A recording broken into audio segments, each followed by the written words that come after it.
Everyone see it? Yeah? Hey, my name is Marte, and I come from the Insomnia Festival, and I'll try to kind of give the perspective as a partner organization for the within the European and EA project. I guess that's the main role we have had throughout the years. And I guess I'm probably gonna overlap a bit about what you said. If you have any questions, any point, please raise your hand and ask. It's better to have a dialogue than to just give information. But first I just want to give you a bit background story. So I'm the CEO of Insomnia Festival. I've been working with part of the Insomnia Festival for 10 years now, but been working administratively with it for the last 3-4 years. My education background is actually in film editing, but working with festivals and film productions for the last 15 years. I've been working with a lot of projects. I'm born and raised in Tromsø. Have lived in Stockholm for some time and a bit back and forth, but are currently living in Tromsø. The Insomnia Festival, I don't know if you've ever heard about it, but it's an annual festival for international electronic music and club culture. At least this is what we are always changing the definition of it, but we are basically an underground music festival for electronic music and clubbing. We have been we had our 22nd edition just 2 weeks ago. We've been running since 2002, so we're quite an old organization. We are the oldest electronic music festival in Norway. There is one other one that's was started in 2003, so we are still 1 year older, but yes.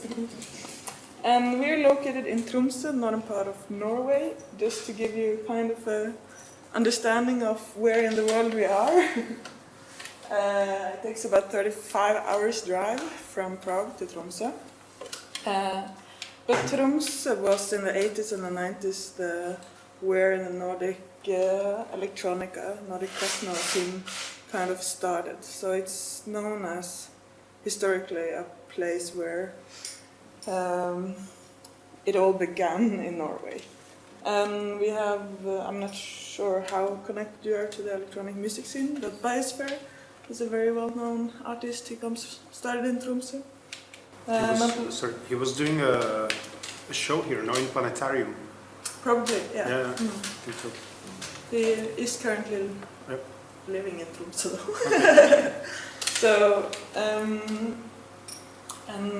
our good friend and lover Røyksopp started out in Tromsø, but they only moved to Bergen, where the other electronic music festivals are in Norway. And that's where they founded Røyksopp. But they all started in the studio of Biosphere in a youth culture house 30-40 years ago. Well, the reason why I kind of wanted to also talk about this is because it kind of laid the basis of why Insomnia existed in the first place. Because back in the early 2000s, there weren't any places in Norway, at least not in Tromsø, where all of this emerging electronic music could be exposed to an audience. There was a lot of rock festivals and rock activities, but not place for electronic music, and it was a thriving scene. So some people back then decided we need a festival for this music, and for the first 3 years, up until 2005, it was mainly for Norwegian electronic music. But from 2006, they also decided to emerge into more international scene of electronic music. And that's where this comes in. Because that's when our organizing people decided to, well, I guess they have been around quite a lot for many years, but started more consequently actually traveling to similar festivals around Europe especially, and as you talked about, this informal network of different organizations came together and created ECAS, as we say it, or ICAS, but also ICAS, so it's both international cities of advanced sound and European cities of advanced sound. Still existing, not very active. No. But I think those two networks, organizations, are kind of the basis of a lot of the collaboration projects we still have today and are still meeting each other with. But it's always changing what kind of work projects we are doing because of the funding, because of people changing, organization changing. Oh no, what happened to you?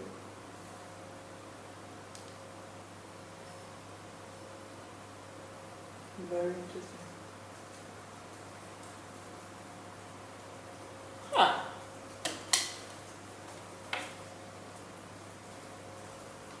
Technical issues. I do not know why. So this is the list here is sorry, I have to do it like this. I don't know. It changes the. Yeah. And I pick out the ones, the biggest project we have done. We have other, but that has been more one-to-one or to organization and not this bigger collaborative organization. And as you started with the Synapse first version was around 2015, and I also experienced that as a kind of an introduction project or a first project to kind of get into the bigger European projects. Correct me if I'm wrong. And then we naturally ended up in both this We Are Europe project. Laurent is going to talk definitely more about, since it's the project manager of that project is Artifati. And then you heard about the Shape. Reset is also connected to the We Are Europe. We Are Europe lasted for 6 years up until 2021, and we have now just gotten new fundings for 3 new periods, but now it's called Times. 3 new years, sorry, but now it's called Times. And the main difference between these two kind of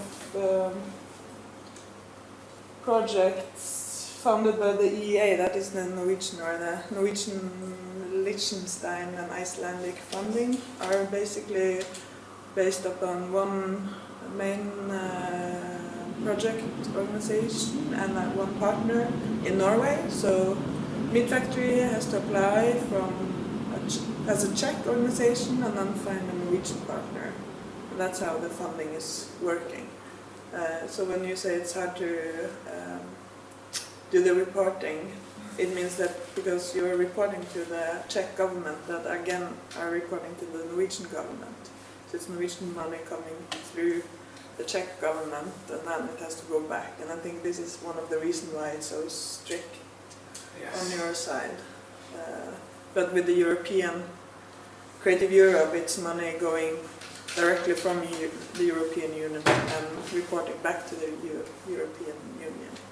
So it's basically there's an agency in Brussels that administers the Creative Europe program, and they are working with the cultural grants and cultural organizations, and they are kind of like used to the specifics of the sector, whereas like for the Norwegian grants, we report to the Minister of Finance, and they are like super strict about everything and have like no idea what the artists want and need. How culture works. Yeah. Because like in most projects you have an idea. So we touched upon earlier, like very important to our experience is that the best way of doing projects is to first have this unofficial network where you do find, you know, people already, you know, partners already that you know are similar towards what you are doing, so you know also that you have the same issues and challenges and needs, and based upon that, and to get to this, it's very important to travel, I would say. I think that's one of the our main activities, is to be around and abroad and meet people and go on each other's festival just to explore them, to see how they work, to be able to, when we are sitting on Zoom half a year later developing a project, we know exactly, or at least much better, how what your needs are and what our needs are and where can we meet, because we are different sized organization, we are located in a very different part of Europe, but we also work with within the same field, so we do have the same interest on doing the same things, but we have different needs of approach to how to make it work within our own organization. Insomnia, for example, is financed through, I think 1/3 is kind of governmental municipal funding from the government, municipality and the region, and some ticket sales, and half to 2/3 of the organization is more or less project funding. 1/3 is probably EA or Creative Europe, big European networks, and then we have 1/4, 1/3 that is smaller projects, more commission work, direct. We have done projects with Iceland a couple of years. That's also very based on commission work, because that gives both culture exchange, and also an output. So it's a very good thing to have in application, I would say. And commission works. Oh yeah. Yeah, because it at least how you talked about, like how the fundings are changing at the moment. It's more sustainability is becoming very important, and living up in Tromsø where you have to take a plane or 35-hour drive, I don't know if that's much more sustainable than flying. We've kind of said that, sorry, but we are located in a part of the world where you can't avoid flying. I guess Iceland has the same issue.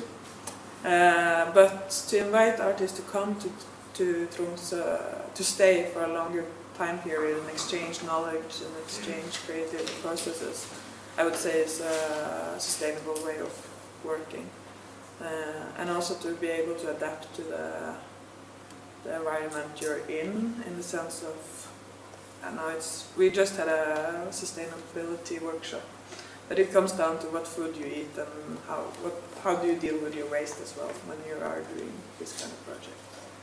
I assume you will, we actually, coming over. Yeah, so both of you started from this point of like, it sounds like we both started with like 100 million partners.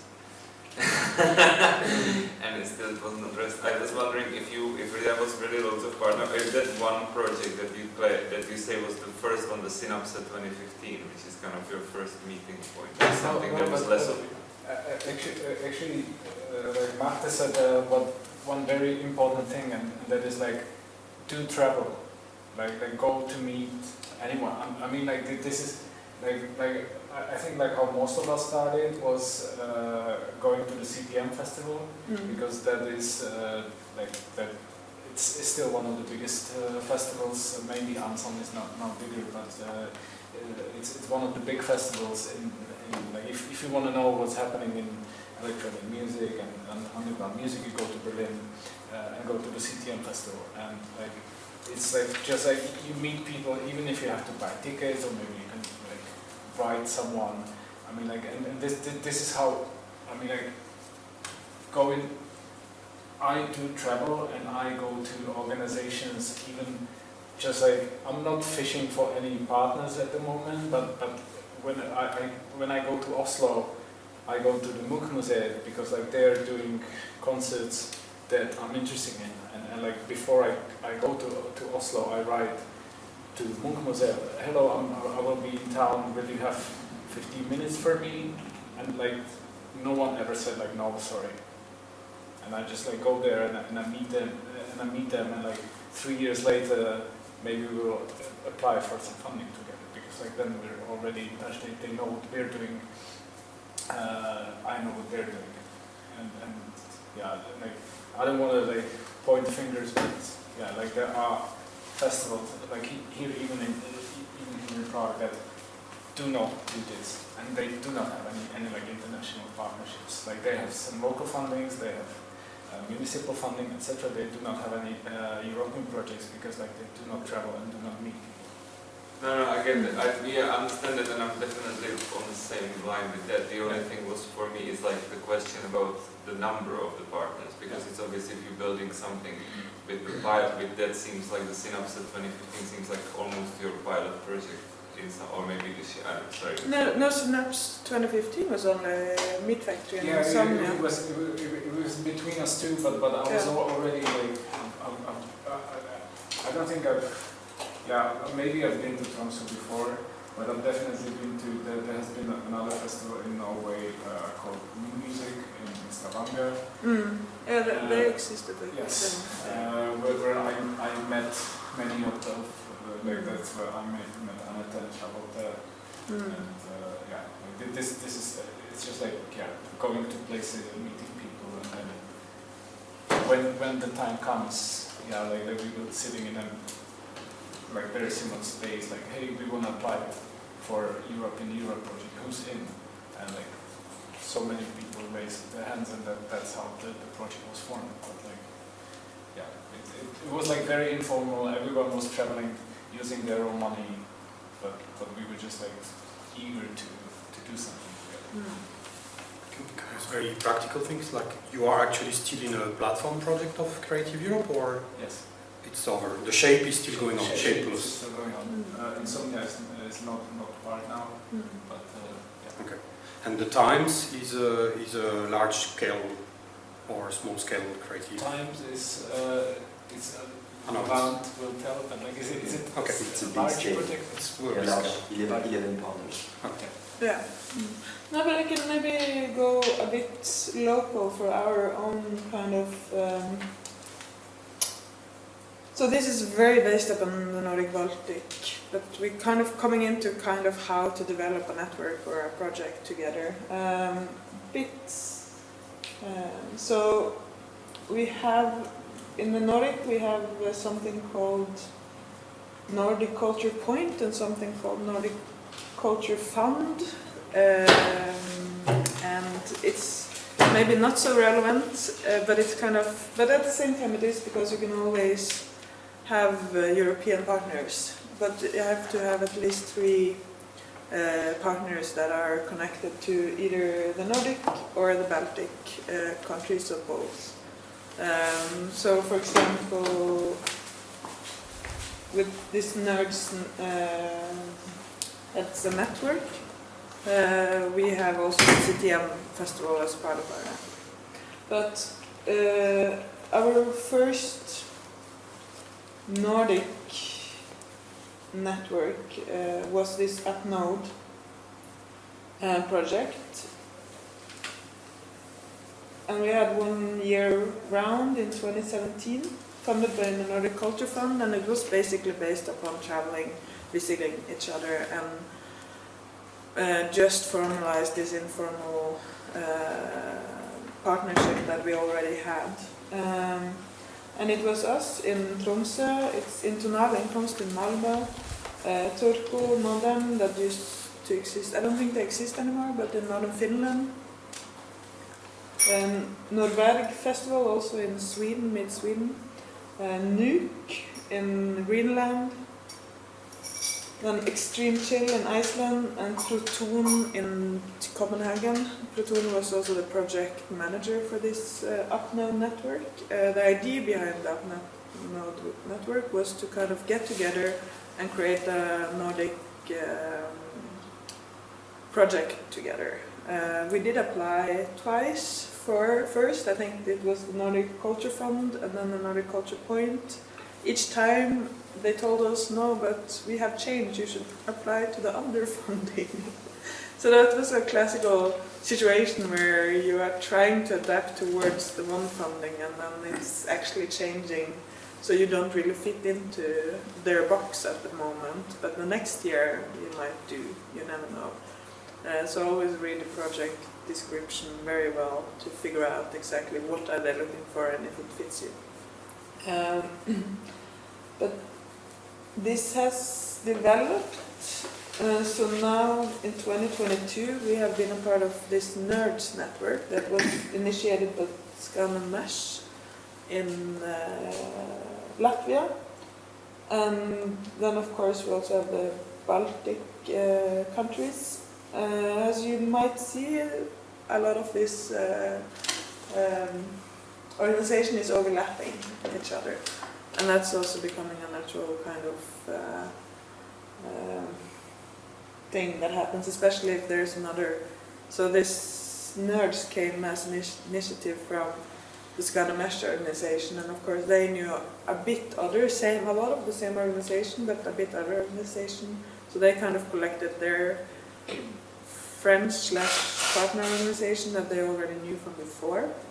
At the same time, now Upnode network was picked up again because it's been, after these 2 rounds of application, we kind of said, okay, we'll take a break from it and come back to it later on. And now it's actually in the Nordic Festival in Sweden that has initiated a new round for it. But they started with old partners of Upnode as a starting point, but also including Echo in Bergen and Click and Kontula that are both in Finland, if I remember correctly. And we just got a new round of funding for that. It was just approved last week, I think, and one of the reasons why I said that about the sustainability is because it hasn't gotten an improvement, but we need to formalize our sustainability within the project. So that part of the project we have to actually give clear example of how we're thinking. And this is just how it works within this kind of project, I would say. There's always some hook that is very important at the moment, so the funding are making sure that they can check that box and that box and that box to make sure that when they report again for the money that they got, that yeah, but this organization or this project did this and this and this and that. And of course it's good because it also develops us as organizations, I would say. It makes us conscious about sustainability, but also diversity of... So sometimes it doesn't make that much sense. Yeah, that's like the Norwegian, the EA grants, like they all, like all of the projects have to work with minorities in some capacity, and this is again because like the it's the Norwegian government and the Liechtenstein and Iceland giving the bulk of the money, and like in their condition, like they give the money to the Czech government, and they have to tick the minorities box. So the Czech government like asks each and every projects to tick the minority box. And then they probably just said minority and not given a good explanation of what they actually mean about it. Or yeah, like I mean, for some of them it makes sense, but sometimes it's very artificial. You know, like I'm not saying like there are no minorities here in Prague, but like you like if you want to apply and be successful with the Norwegian grants, you have to explain like how do you work with minorities? What are you doing for them? Like, is it artists coming from the minorities, or is the audience? Does the audience include minorities and so on? Like, sometimes it doesn't. Yeah.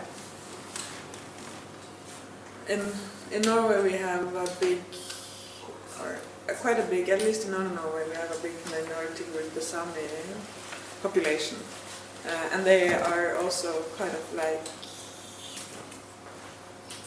I don't know, I could have easily been a Sami person, but I'm not, because my grandparents are not from the North Norwegian regions. Some are very much clearly Sami inherited or Sami people, but they are equally a part of the culture scene as anyone else, I would say. So it's kind of a natural perspective in Norway, I think. It makes sense in Tromsø. It doesn't make exactly. sense in Prague, let's say. But as I said, I think one of the conditions of the Norwegian grants taking part was like, hey, you have problem with the Roma people in Czech Republic, so there, you have to, each project has to contain some kind of like minority. Yeah, cool, yeah. Do you sometimes have feelings, you're from Norway, you're Czech Republic, that certain requirements for a grant makes more sense in Norway than in Czech Republic? That it maybe takes away more of your energy or your focus on what you try to accomplish? Marte was already saying this, I mean like the sustainability of the environmental impact. I mean like this is, if you have a European project and you pledge to do, you have to be like very careful like how you define this environmental sustainability. Because like if you have 3 festivals that are within a reach of like Central Europe, that's like super well connected via train network, and then you have like Tromsø, which is not at all connected by train to anywhere, and you have to either take a boat that takes a week or you have to fly, and you have to like find a common ground. Like how do you define the sustainability aspect then in a network that includes this festival? Like for them, the sustainability is different than for the partners in Central Europe. And then you have to like either like be very specific. So like, hey, in Prague we do sustainability by taking train instead of taking planes, and like they do sustainability in some other way. Aspects. Yeah. But what could be the other example of sustainability? Let's say, if it's not just the transportation. No, but it is a bit tricky for us because we are a very small organization that are, or a small festival that are renting ourselves into a venue, meaning that all the electricity we use are green, because green electricity in Norway is either most comes from water, some wind. So that's one way of saying we're sustainable. Our electricity usage is green. But it could be. I mean, like for the whole environmental impact has like so many aspects. So there's like travel for the artist, but also travel for the audience. And like for them, like the audience is local. So it's like maybe they pay 20 artists to fly in from all over Europe, but like no one else travels by train because everyone else is local or takes. And also it makes more sense for us to invite 30 artists to come to Tromsø and have a festival there than expect all of our audience to travel to, let's say, 500 audience travel to Europe to explore one-on-one artist, because so it's kind of that's one of our arguments as well. Yeah. And then there's like waste management, there's the energy aspect, and food and so on. So I mean, like you have to So I would say, even though it's very different, we can also definitely learn from each other by having collaboration with organizations that seems a bit tricky because they're not similar to yourself, but I think it helps us open up our horizon of how to think and rethink about it. And it feels like, being in the culture field, we are very much put in the front end of being innovative, especially when it comes to sustainability and inclusion and awareness. So we are kind of also tracking up a lot of tracks for other more fields, I would say, that aren't thinking. Because we do get a lot of funding, or we can apply for a lot of funding, so it's easy for the government to put pressure on us to be conscious about these things.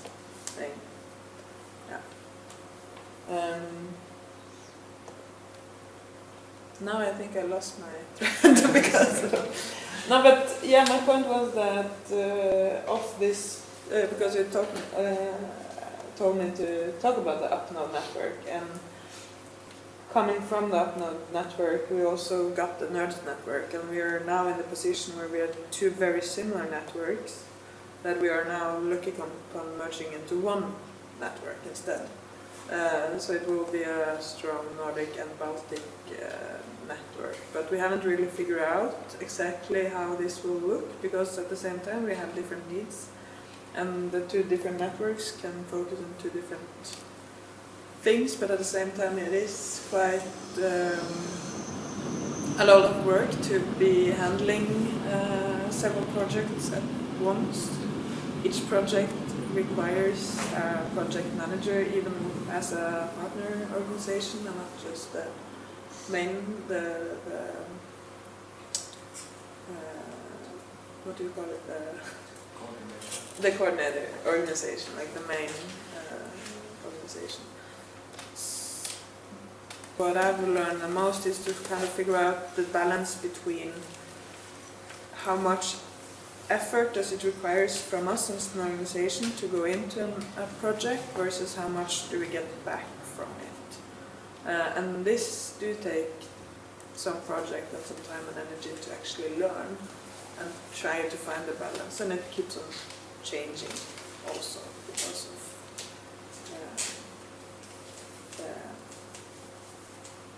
the funding changing and the requirements for the funding changing.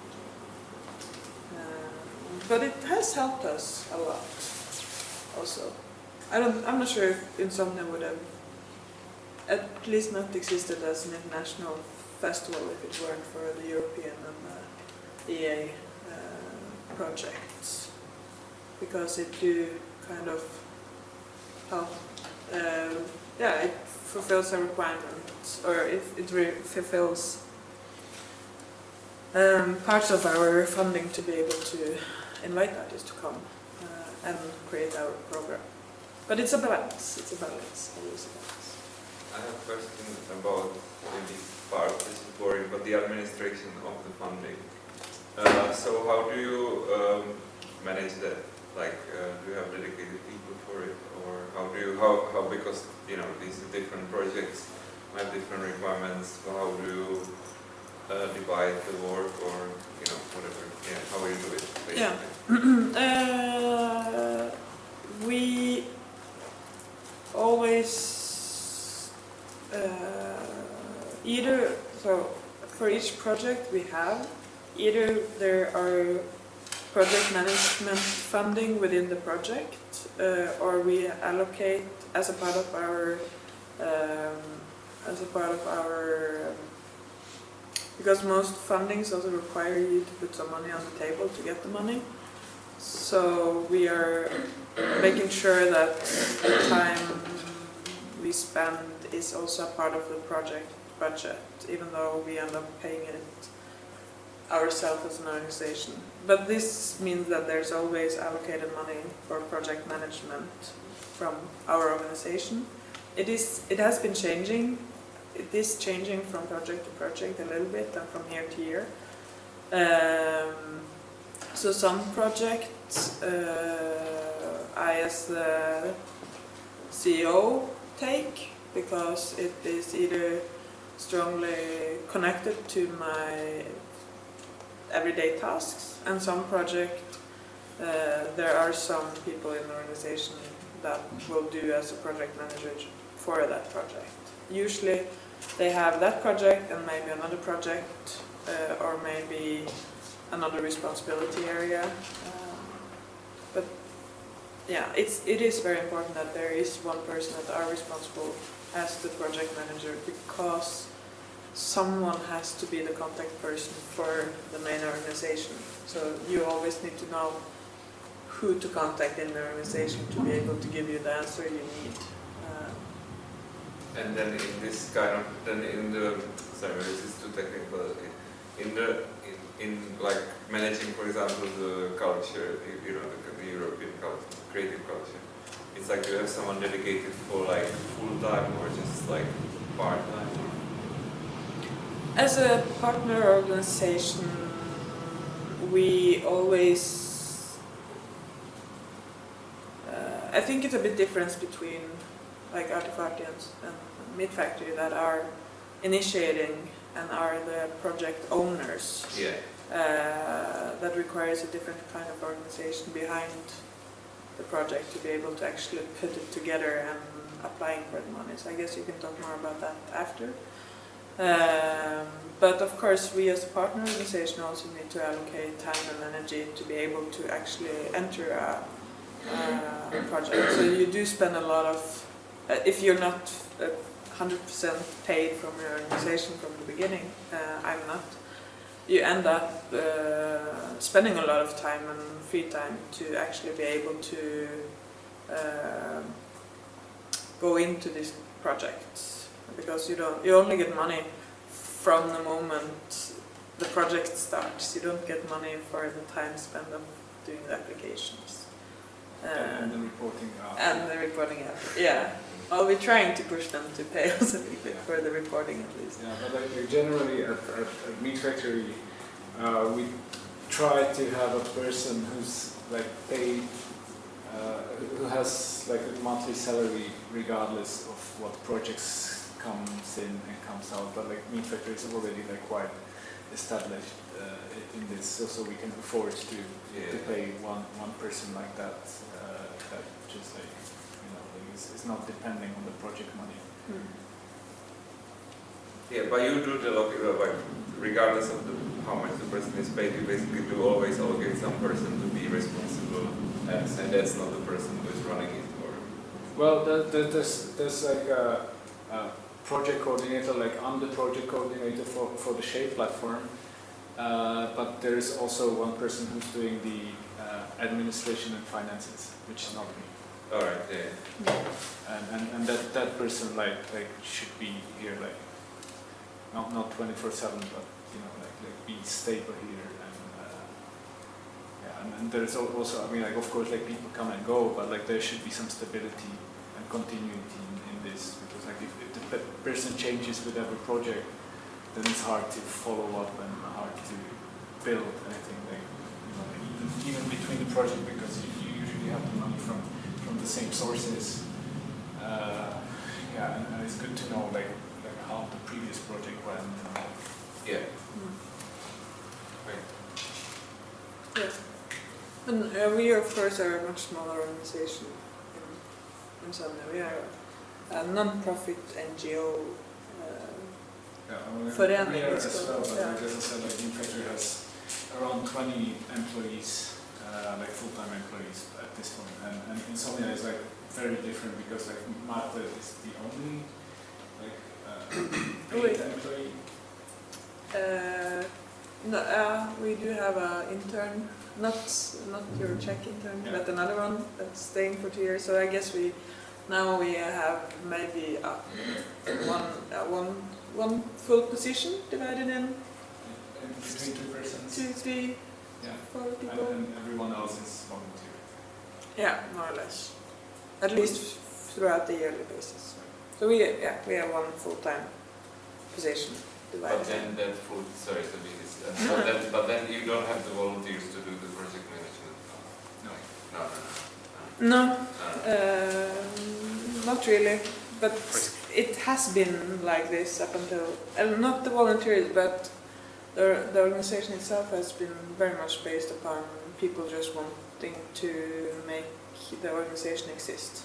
So people have put a lot of free hours into the organization to make sure that we can be a part of different projects, create content to present for the audience in Tromsø. So it's kind of like people do it have done it as a hobby, but a very passionate hobby. A lot of the people are also musicians themselves, or DJs, or kind of also have the self-interest of having this platform in Tromsø. We are now currently working on moving away from this kind of part of the organization and kind of try to find a more stability way of being organized, just because it is not sustainable. It has kind of worked for the last 20 years, but it's kind of not been working. Yeah, this is what I was speaking about at the start when I started talking. Like usually when you get this like project money, it's for the content, it's for the activities, the artistic or whatever, but like not for the salaries of the team working. If there is money for the salaries, it's usually very limited. Like for the Norwegian grants, it's like 10% of the total money can be spent on the administration, but the administration are the salaries, is the accounting, it's the lawyers, and so on and so on. So like 10% is not very much in this regards. And then you have to, then you have to. So some other sources of finances, like for MeetFactory, it's the ticket money, it's the rent out, and so on. Like have to come in, so that we can have that person that's stable here, regardless of if MeetFactory is currently in 1 or 7 projects. The person is here and is paid, has like a regular income that can work here, because otherwise, I mean like one of the goals of this like Synapse Again project was actually to help Insomnia in stabilizing, because there is this like 10% limit for the administration costs, and we give half of that money, or almost half of the money for the artists. How much of that we give to Insomnia? So I mean, like in Norwegian krone, that's not that much, but like for 3 years there is like a amount monthly for someone at Insomnia to work on this. So we like tried, like it was part of the project, because we knew that they had this, like we talked about this when we were writing the application. They had a problem, they want to professionalize, move away from the volunteer, and this is one of the ways that we include the costs in the project. But yeah, like the project ends at the end of this month, so then they have to be creative and to start new projects that will include some money this way. And that's what we're hoping to not be so, well, it does help and it does give us kind of stability and so on, but it's also kind of unstable in the sense of you have to always work on getting new project in. So you also end up saying yes to that application you get a week ago. Someone, hey, do you want to be a part of this project? I don't know how many requests we get like that throughout a year, but there are, I would say, somewhere between, on average, maybe 5 requests, and maybe 1 of them goes through, so you end up 1 or 2, so you end up saying yes in case. But usually this with a partner you already know from before. So you, even though it's a short time limit, that's what happened with the second round with the Upload project now. They came to us like, I think it was 2 weeks before the deadline, saying, by the way, we're trying to revive this Upload network, do you want to be a part of it again? And we were like, yeah, sure. We have to see, like, and then they said, well, we're gonna make this application, but we're gonna figure out the details after if we get it or not. So it's also kind of, yeah, we'll put the energy we need to put the application in, and then afterwards we'll actually, if we get it, we'll put the energy into actually really defining it. So it's the application itself at the moment is still a bit. It has some concrete activities, but it's the content of it is not concrete in the way that I think the Nordic Culture Fund, what's the fund now? Yeah, would wish us to have, saying that they would like us to tell us what kind of artist we would like to exchange, for example. And that is not. We can always give ideas about what kind of artist you want to exchange, but at the end, you never really. You don't know if you're going to get the funding, so you can't promise the artist that you will be able to send that artist to this collaboration. And when you get the funding, you might not know if the artist is still available. So it's always, and that's why I think the Shape platform works well, because instead of saying we're going to send this artist here and there, we're going to make a pool of artists, and based on the pool we can. So then it depends on whenever the artists are available compared to the when you have your festival or event or whatever. But of course, this is very much festival and event based. I'm not sure if that's relevant for you to think of, or if it's more creative projects, like, is it state focused? I don't know. Yeah, I can. I see one more. No, it's just a sum up. No? We're finding like-minded people, meet and greet, discovering new ex-artists, project finding common challenges, common needs, common outputs. Also, it's about discovering new acts and spreading them.